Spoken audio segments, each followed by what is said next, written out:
I made scenthound here with Issey Miyake Love They Say or Encens. You can see here it's written there or Encens. And although traditionally Love They Say, I think 1994 thereabouts launched the initial citrusy, the yuzu bomb, okay, which was a very popular office freshie. And for what reason I'm not so sure, and some people have commented on, they decided to use the same bottle design and the same loud they say name, and started going in the very dark direction as well. So thousands of flankers, not thousands, I'm just sort of paraphrasing. The thing is, I think it's a usual refrain. Many fragrance frag heads will say that why not you launch a proper new line, okay? Because if the original, how they say, was a citrus yuzu bomb office wear, and this is like a totally different theme, you should sort of actually launch a different line altogether, different marketing and whatnot. But the thing is, I think maybe they want to save cost, or they want to use or ride on the famous name of the original Laodicea, which many design houses do. They just sort of following that trend, okay? So first of all, the presentation, the bottle, okay, the issue with this bottle is one of those unfriendly bottles. First of all, I like the bottle. I never say I don't like the bottle, but this tall cap is always a bit of a problem when it comes to storage, okay? This is a very, how to say, for me, opinion dividing for me, because it kind of looks nice, maybe as a single bottle if you want to keep it somewhere, but it's kind of tall, right? So it can create problems in limited spaces, or to keep it among your other perfume collections. So I hope Issey Miyake will look into that and come up with a shorter, a similar shape but a shorter cap. That will be great. Issey Miyake, hope you are listening.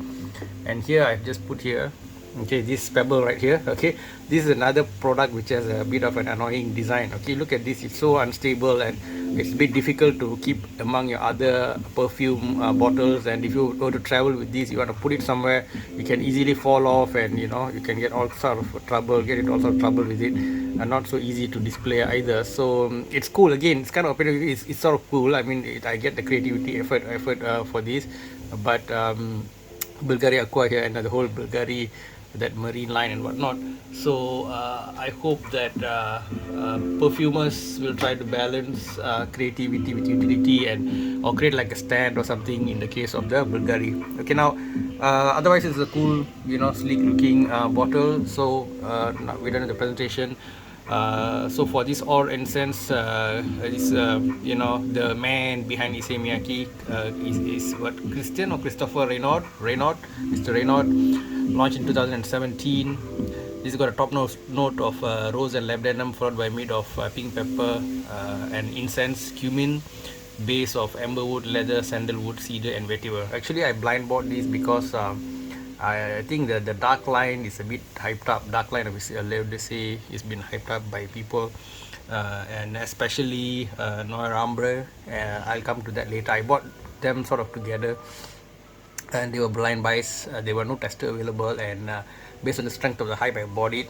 But I would really recommend you to use your nose first, because this is definitely for a bit more advanced perfume lovers and people of a certain age and above. I would say 30 and above. If you have a teenager wearing this, you'll be like, you'll get confused. This guy is like, something doesn't add up, something is funny, something is off, right? This is very much a mature perfume, and those perfumes where the men might like it, but how to put it, other men say, oh, you smell good, but not the ladies, right? So depends on who you're looking for, right? So I'm not sure how much ladies would enjoy this. This reminds me of an old gentleman's club, skanky. Yeah, the famous skanky words. The term is usually associated with the YSL Kuros, right? The skanky legend. This definitely has that skanky, dirty, the oud thing, okay? The oud is a very interesting ingredient. It's got to be blended very carefully. Rose as well, and there are some people who sort of blend oud, agar wood, and rose in a very interesting way. Chopard did a sort of a decent job of it, and I also had a chance to sniff. What was it? Wait, let me stretch and get it. 1 second. Yeah. So yeah, this this Montal. Okay, I got the black wood, I think it's called black wood.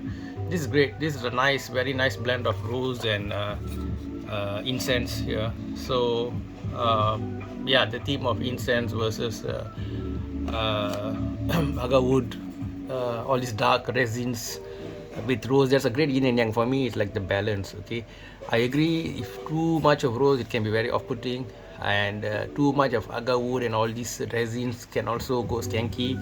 There are very few who can blend it well. I think Montal did a good job of it, and Chopard was okay, not bad. Chopard was kind of good, but it was a female perfume if I remember correctly. Well, this guy, it's really oscillating.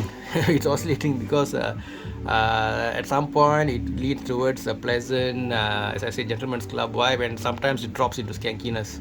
So they need to tune this further, I think, so that otherwise they will. I don't know. It's going to be opinion dividing. Okay. So I'll do a further review on this long term, because this requires a bit more thought processing. It's not something you can decide very early. That's why I say this is not for the beginning fragrance people. It's more advanced. There are some countries where apparently these things are a bit hard to get. Again, don't just join the hype. Okay, chill out. I'm sure you got perfume buddies in other parts of the world, or you can get decants and whatnot, or when you travel you can try to test it first before getting it. Okay, it's not like just slap it on and everybody will be happy kind of perfume, like CK1 or whatever common perfumes that are light and then nobody can hit. These are more requires more thinking. You have to how you dress, what kind of your personality are you, where you're going, and so on, and your mood, weather. These all generally, of course, dark perfumes are supposedly cold weather. I agree, usually it's like that. So these are my thoughts on this perfume. The skankiness is kind of how to put it, making me think whether they could have done a bit more tuning in the blending, and I'm not sure.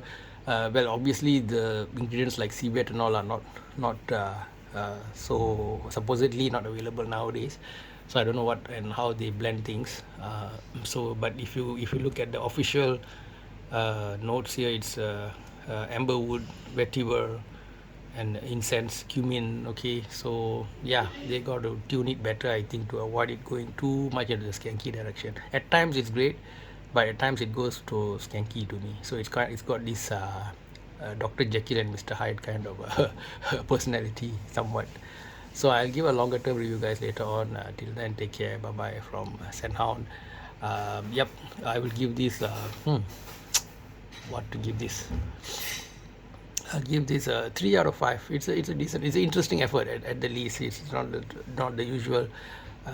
Many reviewers call this a niche effort by a designer brand. So I'll give them that. Okay, so I can give it more about 2.5 to 3 out of 5, but not for beginners. Please smell it first and think before buying. This is something that needs to be thought of. It's like a, shall I say, thinking man's perfume. All right, okay guys, take care. Bye bye.